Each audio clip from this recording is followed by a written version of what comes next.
Bonjour mesdames. Parlons de quelque chose qui relève de la sphère intime, mais qui est incroyablement important pour votre santé, à mesure que vous avancez en âge. Récemment, l'histoire d'une femme de 73 ans, appelons-la Éléonore, qui est décédée dans son sommeil a été rendue publique. La cause n'était pas une crise cardiaque ou un AVC, au sens où nous l'entendons habituellement. C'était quelque chose de bien plus inattendu, une complication liée à une simple habitude matinale qui a mal tourné. Son corps n'a tout simplement pas pu supporter la tension. Ce n'est pas seulement une histoire choquante. C'est une véritable prise de conscience. Je suis la Dre Isabelle Moreau, médecin, spécialisée dans les soins gériatriques pour les femmes depuis plus de 30 ans. L'œuvre de ma vie est d'aider les femmes, comme vous les femmes de plus de 60 ans, à naviguer les changements qui viennent avec l'âge pour que vous puissiez rester forte en bonne santé et confiante dans tous les aspects de votre vie. Et si je vous disais que quelque chose d'aussi naturel que le plaisir solitaire, lorsqu'il est pratiqué de manière inappropriée, pourrait lentement mettre en danger votre cœur, votre santé pelvienne et même votre capacité à ressentir de la joie. Dans cet article, je vais partager 7 des erreurs les plus dangereuses que je vois les femmes de 60-70 ans, et plus commettre surtout le matin. Plus important encore, je vous montrerai comment les éviter pour protéger votre santé et votre vitalité sur le long terme. Portez une attention particulière à l'erreur numéro 4. C'est une erreur que presque toutes les femmes font, et elle pourrait silencieusement vous exposer à des problèmes de santé douloureux et récurrents. Avant de commencer, si vous vous souciez de protéger votre santé et de rester forte en vieillissant, j'espère que vous trouverez ces informations précieuses.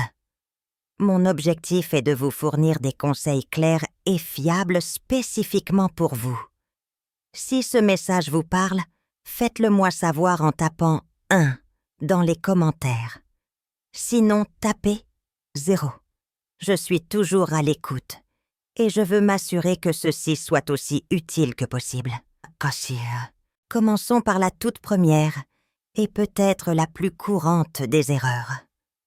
C'est quelque chose que beaucoup d'entre nous font presque instinctivement dans le calme du matin. Mais cette seule habitude au mauvais moment pourrait exercer une pression considérable sur votre cœur et votre système nerveux. Erreur en déj. Se masturber immédiatement après le réveil. L'une des erreurs les plus risquées que les femmes plus âgées commettent est de se masturber dès leur réveil. Cela peut sembler être un moment paisible et intime pour se connecter à son corps. Votre esprit est calme, votre corps est reposé, et cela peut paraître comme un début de journée naturelle. Mais céder à cette impulsion trop rapidement, sans donner à votre corps le temps de s'adapter, est un pari risqué surtout après 60 ans. Pendant votre sommeil, votre fréquence cardiaque et votre tension artérielle sont à leur plus bas niveau. Lorsque vous vous réveillez, votre corps entame une transition progressive vers un état d'éveil et d'activité complet.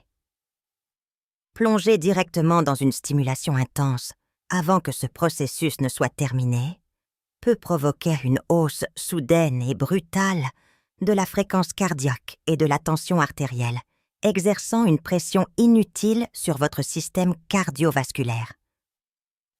Pour certaines femmes, ce changement abrupt a entraîné des étourdissements des palpitations et, dans des cas rares, mais bien réels, de graves événements cardiaques. Au-delà du cœur, nous devons également considérer le système nerveux.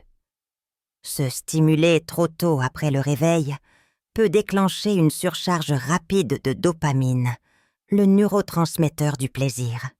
Ceci est souvent suivi d'une chute qui peut vous laisser fatigué, émotionnellement plate ou démotivé pour le reste de la journée. Ce qui devrait être un début de journée agréable et énergisant devient un draineur d'énergie silencieux. Voici la simple vérité si vous avez plus de 60 ans. Votre corps est plus sensible aux changements brusques. Après la ménopause, nos systèmes cardiovasculaires subissent déjà des modifications. Ce que vous pouviez gérer facilement à 30 ans, vous ne le tolérez peut-être plus sans conséquence. C'est pourquoi je conseille vivement à mes patientes de s'accorder au moins 20 à 30 minutes après le réveil. Hydratez-vous avec un verre d'eau, étirez-vous un peu, laissez votre tension artérielle se stabiliser. Ensuite, si vous choisissez de vous adonner au plaisir solitaire, votre corps sera bien mieux préparé à le gérer en toute sécurité. Cela peut sembler anodin, mais cette seule habitude peut discrètement saper votre endurance, votre santé cardiaque et votre équilibre émotionnel au fil du temps. Et ce n'est que le début. L'erreur suivante s'attaque à la capacité de votre cerveau à ressentir du plaisir, et la plupart des femmes tombent dans ce piège depuis des décennies, sans en réaliser le coût. Si vous trouvez ces informations utiles, veuillez me le faire savoir en commentant avec le chiffre 1 ci-dessous. Maintenant, passons au point numéro 2. Erreur Endage, utiliser des fantasmes qui surstimulent le cerveau. La deuxième erreur est devenue presque automatique pour de nombreuses femmes, surtout dans l'intimité du matin, s'appuyer sur des fantasmes ou des lectures érotiques à haute stimulation. Je parle spécifiquement du genre de romance idéalisée ou de récits au rythme effréné qui sont si courants aujourd'hui. Pour les femmes plus jeunes, les effets peuvent être subtils. Mais pour les femmes plus âgées, cette habitude peut discrètement reconfigurer votre cerveau et causer de réels dommages à votre santé émotionnelle et sexuelle. Lorsque vous vous engagez dans du matériel intensément stimulant votre cerveau, est inondé de niveaux de dopamine non naturels. Le problème, c'est que votre cerveau n'a pas été conçu pour gérer autant de stimulation intense en si peu de temps. Avec le temps, il commence à s'engourdir. Plus vous dépendez de fantasmes extrêmes, moins vous risquez de ressentir le toucher physique réel. Pire encore, cela peut réduire votre capacité à être excité avec une personne réelle dans une situation réelle basée sur une connexion émotionnelle. Cela crée un cycle dangereux. Vous commencez à avoir besoin de fantasmes plus intenses, juste pour ressentir quelque chose. Vous vous déconnectez de votre propre corps, de vos émotions et des personnes qui vous sont chères. Cela ne nuit pas seulement à votre réponse sexuelle. Cela nuit à votre confiance, à votre capacité d'intimité et à votre aptitude à profiter des moments simples de la vie. Certaines de mes patientes décrivent un sentiment de platitude émotionnelle, de brouillard mental ou même une légère dépression en milieu de journée, sans avoir la moindre idée que cela a commencé avec leur routine matinale. Pour les femmes plus âgées, la capacité du cerveau à se remettre de ce type de surstimulation ralentit. Vous ne pouvez tout simplement pas vous permettre de jouer avec vos niveaux de dopamine. Les dommages peuvent devenir permanents. C'est pourquoi je vous encourage à envisager de vous concentrer sur ce que vous ressentez physiquement. Utilisez votre mémoire, votre souffle, ou concentrez-vous sur le toucher sensuel. Reconnectez-vous avec la partie ancrée et humaine de l'expérience. Votre cerveau et votre futur moi vous en remercieront. Et si vous pensez que surstimuler votre cerveau est dangereux, attendez d'entendre ce qui se passe lorsque vous forcez physiquement votre corps pendant l'orgasme. L'erreur suivante concerne quelque chose que presque toutes les femmes font, sans réaliser à quel point c'est risqué pour leur santé à long terme. Erreur Joy 3. Retenir sa respiration ou forcer pendant l'orgasme. Cette erreur suivante est incroyablement courante. Pourtant, c'est quelque chose dont peu de femmes discutent. C'est l'habitude de retenir sa respiration, de contracter ses muscles, ou de pousser physiquement, pendant le plaisir solitaire, surtout au moment de l'orgasme. Pour une femme de plus de 60 ans, ce n'est pas seulement une mauvaise habitude, c'est dangereux. Cela peut avoir des conséquences durables sur la santé de votre plancher pelvien. Lorsque vous forcez de cette manière, vous provoquez une augmentation soudaine de la pression interne dans tout votre corps. Cette pression pousse vers le bas sur vos organes, pelviens, votre vessie, votre utérus et votre rectum. C'est ce qu'on appelle la manœuvre de Valsalva. Faire cela pendant une activité sexuelle peut affaiblir le réseau délicat de muscles et de ligaments qui soutiennent ces organes. Pour les femmes qui ont accouché ou qui sont ménopausées, ces structures de soutien sont déjà plus vulnérables. J'ai vu des cas où des efforts chroniques contribuent au prolapsus des organes pelviens, à l'incontinence urinaire et même à des arythmies cardiaques. Même si cela ne provoque pas d'urgence médicale immédiate, les conséquences à long terme sont tout aussi graves. Des efforts répétés peuvent entraîner une compression nerveuse et une diminution de la sensibilité avec le temps. Des femmes viennent souvent à mon cabinet se plaindre de fuites d'urine lorsqu'elles toussent ou éternuent d'une sensation de lourdeur dans le bassin ou d'une sensibilité réduite. Et elles ne soupçonnent jamais que cette seule habitude subtile pourrait en être la cause profonde. Rappelez-vous, un orgasme est censé être une libération, pas une lutte physique. Votre corps n'est pas une machine. C'est un système de réponse délicate. La relaxation, la respiration et la conscience sont vos plus grands alliés pour préserver votre fonction sexuelle et votre santé pelvienne à long terme. Si vous avez l'habitude de vous contracter ou de retenir votre souffle, il est temps d'arrêter. Faites de la place pour votre souffle. Adoucissez-vous dans l'expérience. Non seulement vous vous sentirez mieux, mais vous vous protégerez également de graves préjudices. Mais même si vous respirez correctement, il y a un autre risque que la plupart des femmes ne considèrent jamais.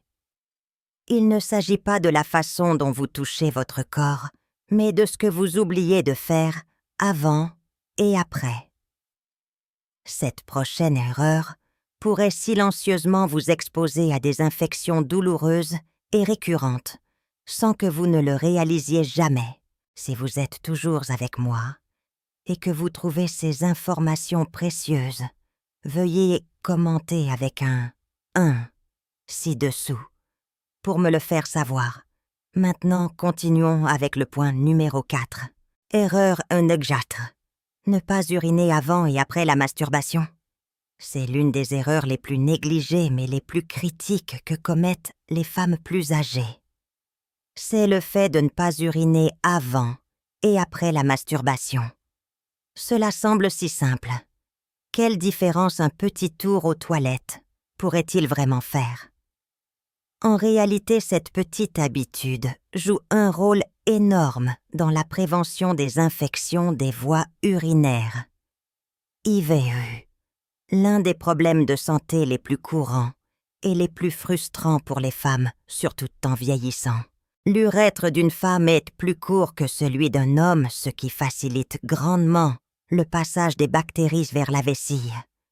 Pendant la stimulation sexuelle, les bactéries de la peau peuvent être déplacées vers l'ouverture de l'urètre.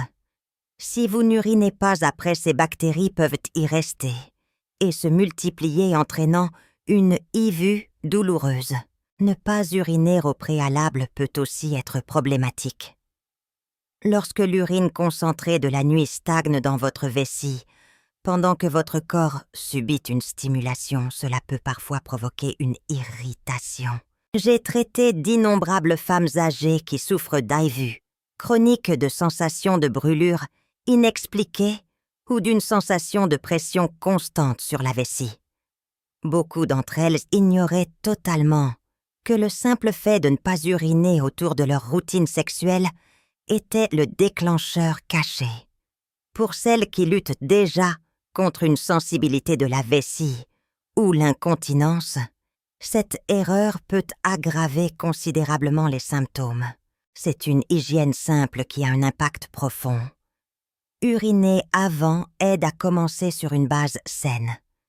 Uriner après aide à éliminer toutes les bactéries qui auraient pu être introduites.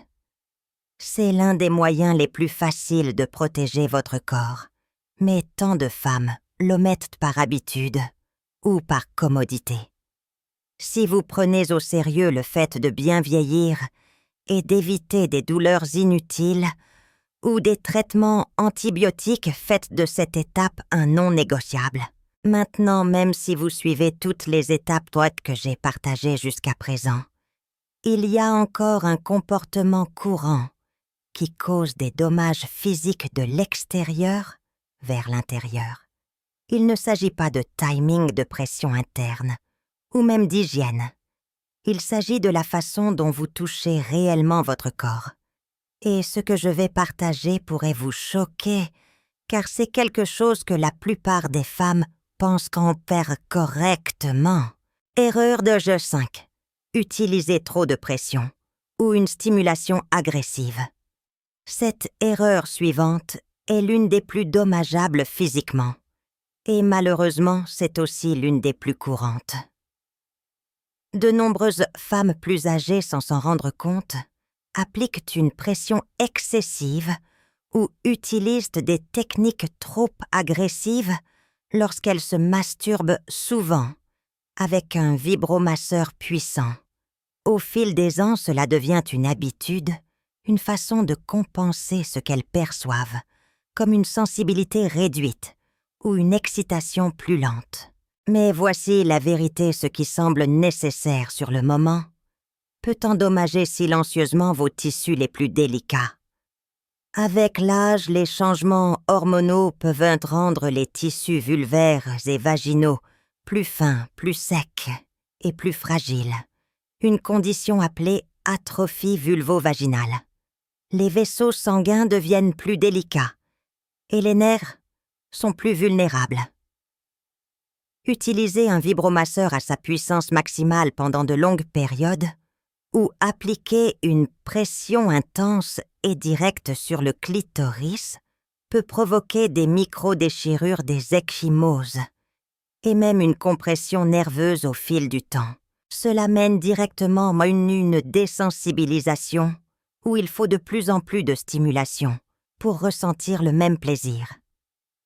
Certaines femmes peuvent même développer des syndromes de douleur chronique ou un engourdissement. J'ai eu des patientes, des femmes comme Suzanne ou Carole, qui sont venues consulter pour une perte de sensation ou des difficultés à atteindre l'orgasme. Dans de nombreux cas, la cause n'était pas du tout interne. C'était le traumatisme physique répété d'années de stimulation dure et mécanique. Le corps réagit à une blessure par l'inflammation, et cette inflammation avec le temps peut endommager les structures mêmes responsables du plaisir. Ce qui est encore plus préoccupant, c'est que la plupart des femmes ne ressentent pas les dommages immédiatement. Ils s'accumulent silencieusement. Ce qui commence comme une légère perte de sensibilité peut devenir un changement permanent de fonction. C'est pourquoi il est si important d'être attentive. Utilisez toujours un lubrifiant de haute qualité. Une approche plus douce avec une stimulation variée et une technique détendue est cruciale pour protéger la sensibilité et préserver votre fonction sexuelle jusqu'à un âge avancé. Mais même si vous touchez doucement et respirez correctement, il y a encore un piège dans lequel de nombreuses femmes tombent un piège qui n'affecte pas seulement le corps, mais aussi l'esprit et les émotions. Car lorsque vous vous masturbez dans un mauvais état émotionnel, Cela peut créer un cycle de vide, de culpabilité et même de dépression. C'est exactement ce que nous allons découvrir maintenant. Erreur NDJ6. Se masturber lorsque vous êtes émotionnellement fragile ou anxieuse. Cette erreur, c'est l'une des plus silencieusement destructrices, car elle n'affecte pas seulement votre corps. Elle a un impact sur votre bien-être émotionnel et votre stabilité mentale. Se masturber lorsque vous vous sentez seule, stressée, anxieuse ou émotionnellement fragile peut sembler être une solution rapide pour se sentir mieux. Mais cela a souvent l'effet inverse, surtout pour les femmes de plus de 60 ans. À ce stade de la vie, votre régulation émotionnelle et votre résilience mentale sont profondément liées à votre équilibre hormonal, à votre système nerveux et à votre sentiment d'utilité.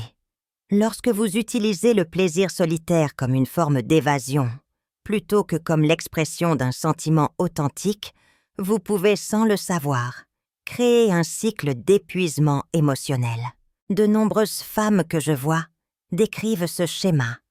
Elles se sentent bien un instant après l'orgasme pour ensuite être frappées par une vague de fatigue, de tristesse ou même de culpabilité peu de temps après. Cela se produit parce que le système de récompense du cerveau a été stimulé sans contexte émotionnel significatif. Vous obtenez un bref pic de dopamine et d'ocytocine, mais il n'y a pas de véritable intimité, pas de connexion et pas de satisfaction plus profonde pour le soutenir. Avec le temps, ce schéma apprend à votre cerveau à associer le plaisir à l'isolement. Cela peut conduire à une platitude émotionnelle, une motivation réduite et, dans certains cas, à des symptômes qui ressemblent beaucoup à une dépression clinique. Ce qui rend cela particulièrement dangereux, c'est sa subtilité. Vous pourriez simplement penser que vous avez une mauvaise journée, mais en réalité vous drainez vos réserves émotionnelles sans jamais les reconstituer.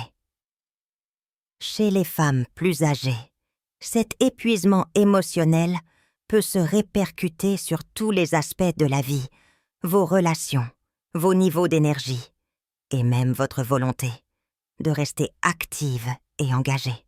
Le plaisir devrait provenir d'un lieu de calme, de gratitude et de présence, non du stress de l'ennui ou de la tristesse. Si vous vous surprenez à chercher du soulagement lorsque vous êtes émotionnellement déséquilibré, je vous exhorte à faire une pause. Faites une promenade, respirez profondément, appelez un ami ou connectez-vous avec un être cher. Votre santé émotionnelle est tout aussi vitale que votre force physique.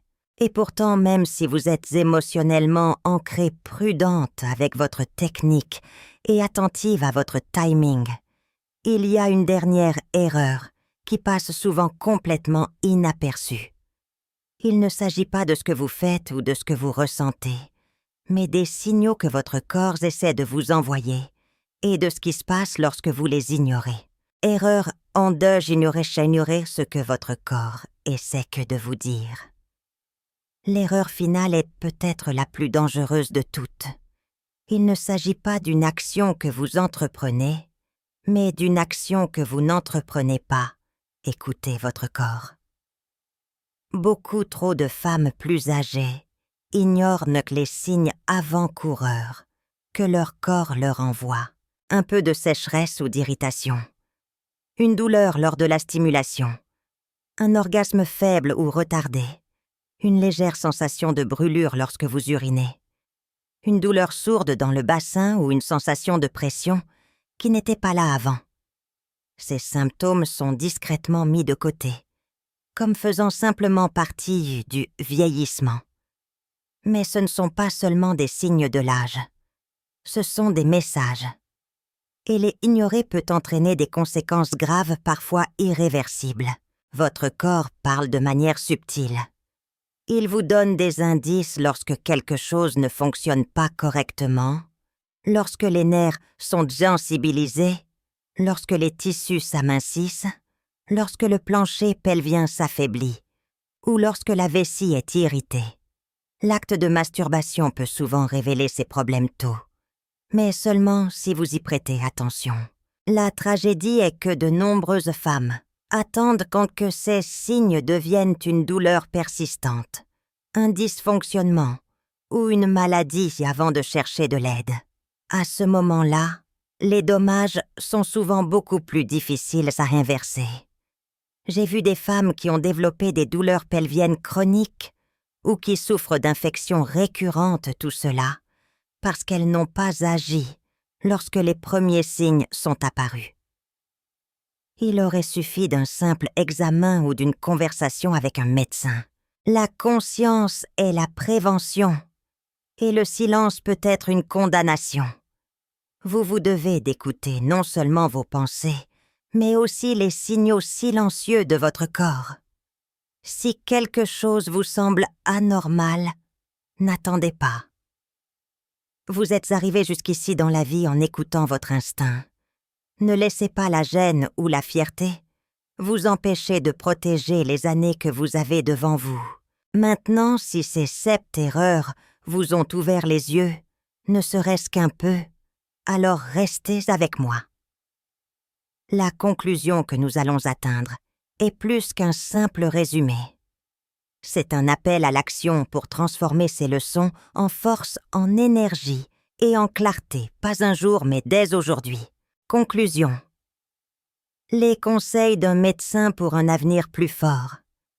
Si vous êtes arrivé jusqu'ici, je tiens à vous remercier. Pas seulement pour votre temps, mais pour vous soucier suffisamment de vous-même pour examiner de plus près quelque chose dont la plupart des femmes ne parlent jamais. La vérité est que la masturbation en soi n'est pas l'ennemi. C'est une partie naturelle et saine de la vie. Et lorsqu'elle est pratiquée avec conscience, elle peut soutenir votre vitalité en vieillissant. Mais les 7 erreurs que nous avons couvertes sont des menaces silencieuses. Elles ne sont ni spectaculaires, ni évidentes, mais elles sont profondément dangereuses lorsqu'elles sont répétées au fil du temps.